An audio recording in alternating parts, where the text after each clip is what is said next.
We've been going through the Working Genius, and today we're gonna do something a little bit different. It's not gonna be where you're not gonna hear a lot of new information. You're just gonna see a new way of looking at work. Wow. Good morning. You'll get a new way of looking at work, and that's the goal this morning. So we're gonna look at the altitude of work. I don't know if it's my mic. It probably is, since it's the only mic that's on, Caleb. So let's just jump right in and let's look at it. So the reason why we do these things is because we want you to understand that in work, you can never control the results. You can never ultimately control the results, no matter if you work in a hospital or if you work in a business or you work in school or you work in finance. The only thing that you 100% can control is the effort that you put into it. Because there's always outside situations that will give you some pushback. So you're in the hospital, you don't know everything that's going to happen to that patient. You don't know what God has in store for that patient. You're teaching. You have no idea what is going on in the life of that student or what's going on in the mind of that student where he or she might not grab the material right away. Same thing in business. You don't know what's going to happen in the stock market that day. You don't know what's going to happen to your suppliers. The only thing that you can do is put the effort in and control that. So we want you always to be thinking of, how do I provide that extraordinary effort? And then also, how do I strive for excellence? Not for perfection, but for excellence. It frees you up a lot when you think you do not have to be perfect. Now, I'm not saying that you're like, well, that's good enough for government work. That was a saying my dad would use all the time, where basically it meant like, well, it's government, so it's okay. We don't have to give our best. No, you always need to give your best, but you need to understand that perfection is a myth. And a lot of times when we work towards perfection, we're working towards our own ego. That's really what it is. Just admit that things are going to go wrong. Things are going to go wrong at the info desk today. Things are going to go wrong at Renova. Things are going to go wrong with Campus Christmas. Things are going to go wrong with Live at 10. The issue is when we understand that and we've grasped that, then we have the ability to relax a little bit and go, okay, now how do I make the best out of this situation? I have not always done that the right way because I like to be a perfectionist because I think I've got a little bit of a healthy ego. And that is something the Lord has worked on me for. And looking at Romans 12 is like, if we're not to be conformed to the world, where the world would say, make a name for yourself. Make sure people realize, no, you're going to be transformed by the word of God, meaning that everything you do is worship. Every element of work that you do puts the beauty of Christ on display. And that's what we want for you. That's why we do these things. So we've been going through the Working Genius. You've all taken it. We've talked about it. It's helped me understand different people. I was working with somebody yesterday who is a galvanizer. I'm going to make up a new word. A galvanizer enabler, and tenacity is their frustration. And then I'm like, I get it now. They just really need somebody to come in, invent, develop, hand off, and go, run with it. And I'm like, I was getting frustrated. I'm like, wait a second, I can't get frustrated at that. I've got to understand that and use my working genius to bless that person. And it was really encouraging and stuff like that. So we've been going through the Working Genius. The big idea for today, all right? Work requires the proper altitude. And you're gonna hear where I'm gonna go with this. We're gonna talk about the altitude of work. And we're gonna start with this idea of a flight plan. I don't know about you, but I love to go on airplane rides, all right? Some of our friends that are from international places, Albin, you get to go on airplane rides probably more than us. And I'm a little jealous, but I love to get on an airplane. I love to get to the airport early. I love to get there. Like, people who fly with me are like, why are we here 2 hours early when we have TSA pre-check? Because I just want to be at the airport. I want to be around the planes. I want to be around that. So I love to get to the airport early. I love to get in the airplane. I love to get the plane up in the air. Not me personally. That'd be scary. But I like to be up in the air, and I like to know that I'm on my way. Some people just want to stay at that cruising altitude. They love to be up in the clouds. Me, as soon as I'm in the airplane, I'm like, when do we get to our destination? And when does my in-flight beverage come? So a couple of years ago, Jesse and I, we got bumped to first class flying to Missouri. Now, flying to Missouri first class is not like flying to Dubai first class, all right, on Emirates Airlines and stuff. This is like, it's a little curtain, and it's just a different chair, and they bring you stuff in a glass cup. But it was still pretty cool. So like the whole idea of a flight plan is that's what we want to talk about today. We want to talk about that a flight plan is established by the pilot. In the flight plan, the aircraft is identified, the altitude that they're going to fly, the route that they're going to fly. What would happen if the plane didn't get off the ground? Where would they cancel the flight? Where would they turn around and defer to another airport at this point? That's all part of a flight plan. And I think when you view that in the idea of work, you can start to understand we kind of need a flight plan in work. My oldest, Keegan, he's got 120 flight hours right now towards his private pilot license. So the idea is like he's got to develop these flight plans. And if he'll watch these videos, they're sitting there in the airplane and they're going, okay, if the plane doesn't do this at rotation, we're going to do this and this. And I'm sitting there going, okay. Because I thought a flight was like just get the plane in the air, fly across the land, and land, right? It's not. It's a lot more. So when Keegan flew from Lebanon, Ohio to Waukesha or whatever, Wisconsin, to go to do a flight show, he was flying by Chicago. So they flew through Dayton airspace, made a turn, flew through Indianapolis airspace, made another turn, flew through Chicago airspace, and then made the final turn. So he's talking about all these different things that they had to communicate and the things that they had to do so that they could get the plane from Ohio to Wisconsin. Now think about that in work. There are so many things that you have to do in video, in graphic design, in planning for an alt night, or a live at 10, or running a coffee shop, that require a flight plan, not just somebody going, okay, I'm going to show up and make coffee. Great. If you show up and make coffee and then the espresso machine breaks, what do you do? No, what do you do? If you just go to make coffee, you don't understand that. So there's a reason why Weston makes sure people understand this is how you could change the grind. This is the process that we have. When Leslie's planning an alt night, what happens when things go wrong? What happens when we need to do X, Y, or Z? There's a reason why she teaches you those things, because a flight plan is there not just to get you to your destination, but to help you if things were to pop up. So that's the view of work we want to take today. Is we're going to look at it from like an airplane example, and we're going to look at like the altitudes of work. So the big idea again is work requires the proper altitude. Let me remind you of this. In the Working Genius, every element is required in work. Most of you in this room are enablement tenacity. You're the lower level altitude. Not a big deal, but that's just where you are right now. That's how God wired you. Most people in the world are people that are like, give me my job, give me the keys to the mower, and let me go mow the grass. Give me the keys to the office, and let me go in and get stuff done. That's just where the world is. So the whole idea is there are different areas of work, from wonder to invention to discernment to galvanizing to enablement to tenacity. There's also different stages of work. I would say most of you feel really comfortable in the implementation stage because it's busy. That's what school is. Think about it. You're not designing the curriculum for your classes. Excuse me. You are putting out or doing the curriculum for your classes. You're putting out the effort. You're making sure that the projects get done. That's what you're doing. All right, so there's the implementation. There's also the ideation. I love to live in ideation. I could dream all day, but the problem is if I dream all day, my team looks at me and goes like, I don't know what the heck this guy wants me to do. So there's ideation, there's implementation, and there's that phase that we talked about a few weeks ago, activation, where you reverse engineer. That's kind of what a flight plan also does. Is like when Keegan sits down to do a flight plan, he's looking at a map, and it's an actual map, And he's going, okay, we're going to go through this area, then we're going to turn, and we're going to go through this area.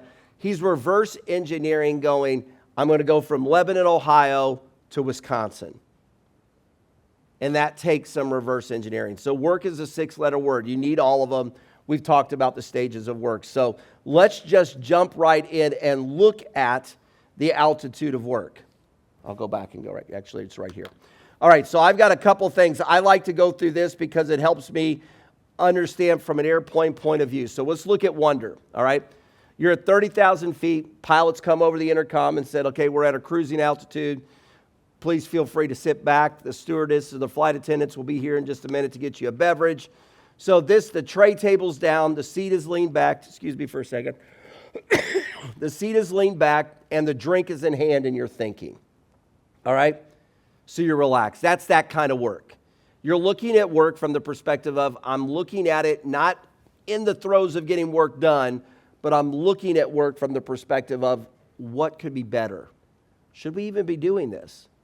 Why are we doing this? How are we going to explain this to the team? That's a Jesse. Some of you are probably in that too. So that's wonder. That's 30,000 feet.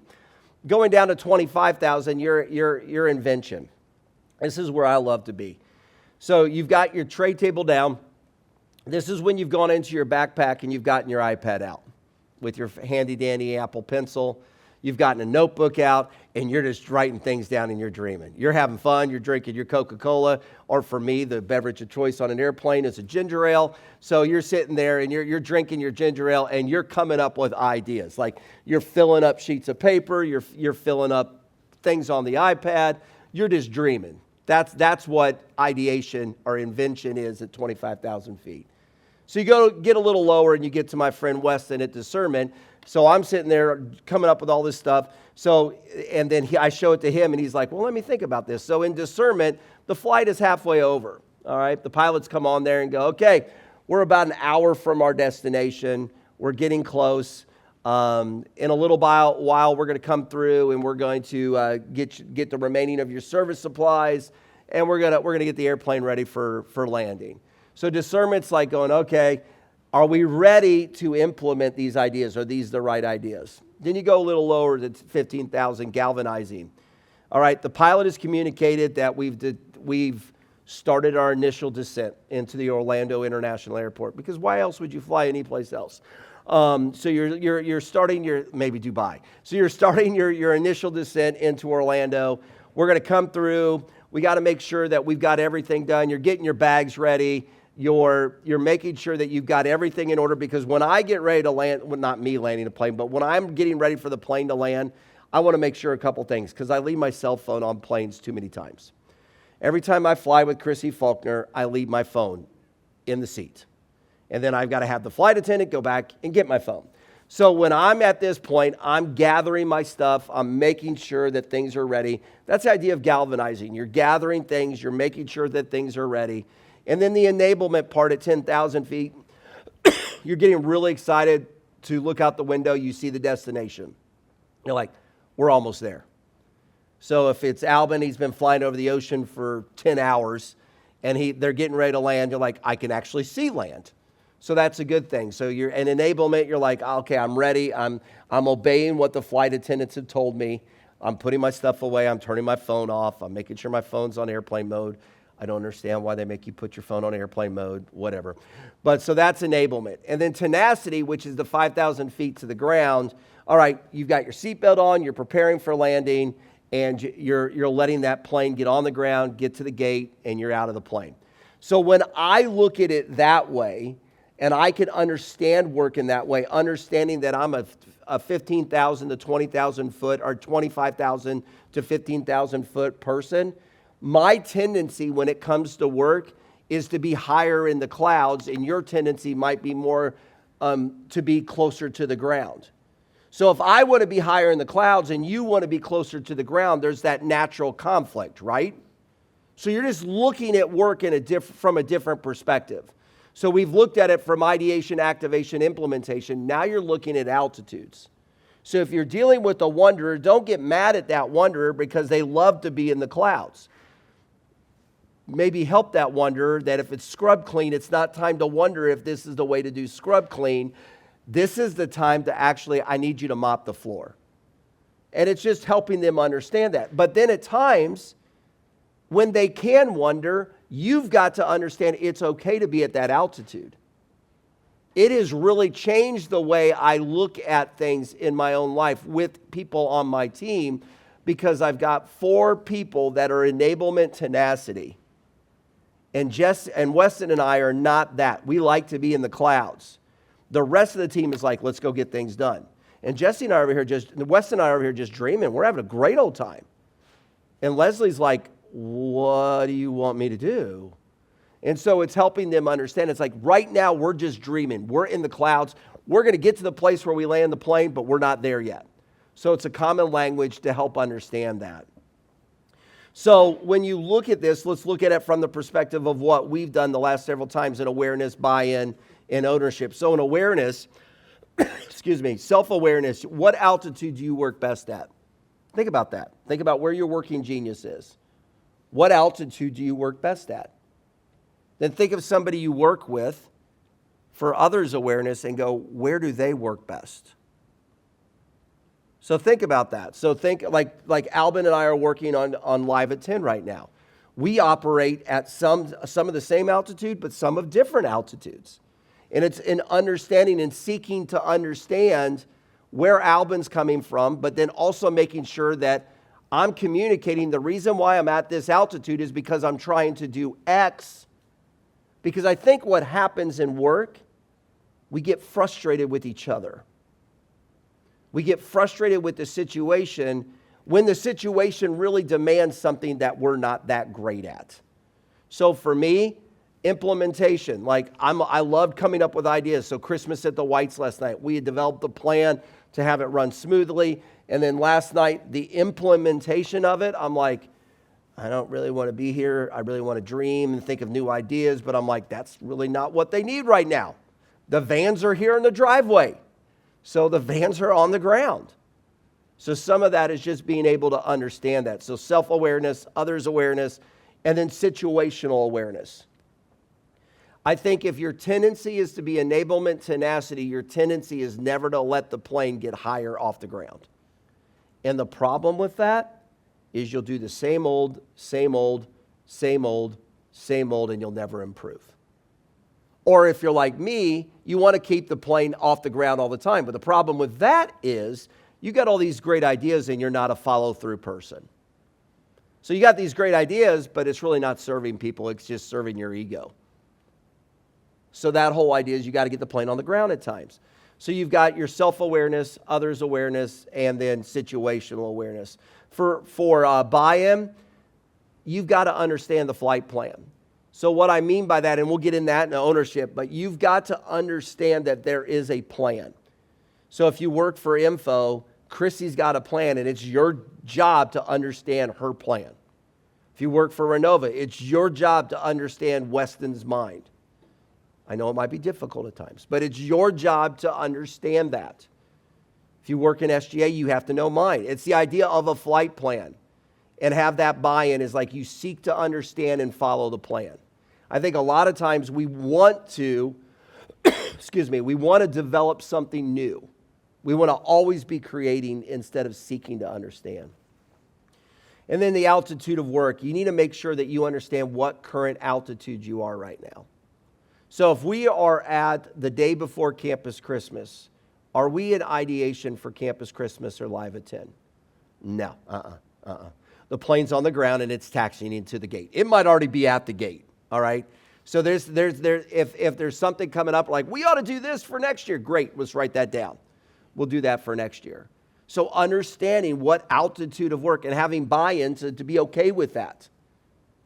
To have okay. And then when we get to the start of next semester and you start to plan alt 3 cab, you're in the ideation phase right now. You don't have to have everything figured out. You see the freedom that gives you? A lot of times we think is like, I got this event, I got to have it figured out. No, you don't. Because there's stages of work. There's altitude of work. And then when you go to ownership, one of the things that I want you to understand is, and this we'll hear a little bit, we got to develop a flight plan. So a couple ways that we do that in our office, we have a CX and guest mindset because we want to know the guest. That's why we do those.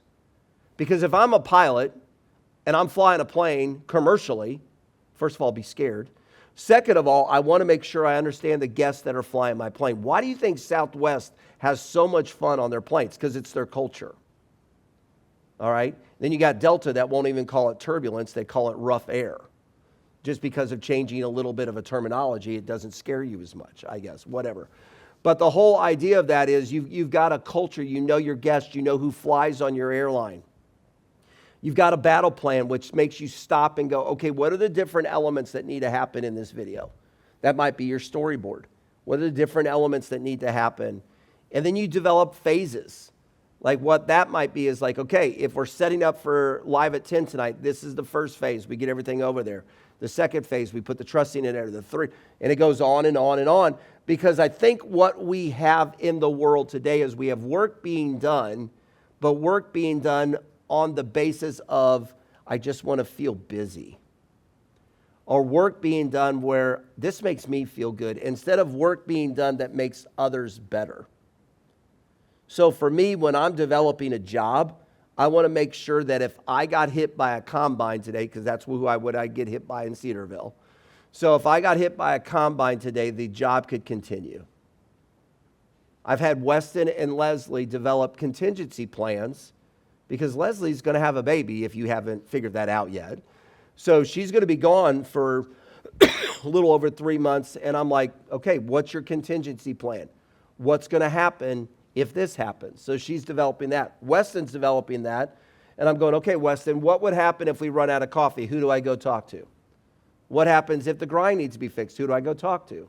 I'm having them develop these things, these flight plans, where Leslie's enablement tenacity, and she wants to be on the ground. And I'm going, Leslie, I need you to be in the air so I can have your team get to the ground.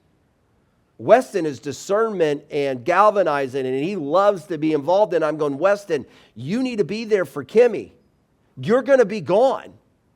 So let's have a plan that I can take and galvanize because you've had the discernment to develop that plan. That's altitudes of work. That's looking at work from the perspective of if you only just want to do your altitude, you're going to miss out on opportunities. If all you ever do is your altitude, you're going to miss the opportunity for you to allow others to serve you. I don't know about you. How many of you in the room, don't raise your hand, this is rhetorical. How many of you in the room really love when people offer to help you? All right. Probably a lot of you would say, yeah, I like when people offer. How many of you would probably tell them, I'm good? Because you don't want to be helped. I think one of the ways that we truly put the beauty of Christ on display and we live out Romans 12 in work is we understand that we cannot do it all alone. You need other people. I need other people. And looking at the altitudes of work allow you to understand, where do you need the people? Where are you missing altitude? I need people higher up that help me dream. I need people lower to the ground that help me actually fulfill the things that we dream and plan and do. I know that. So I need to surround myself with people with that. And I need not to try to make them into me, and I need to try to not be them. That's where the altitude of work can really help us with that.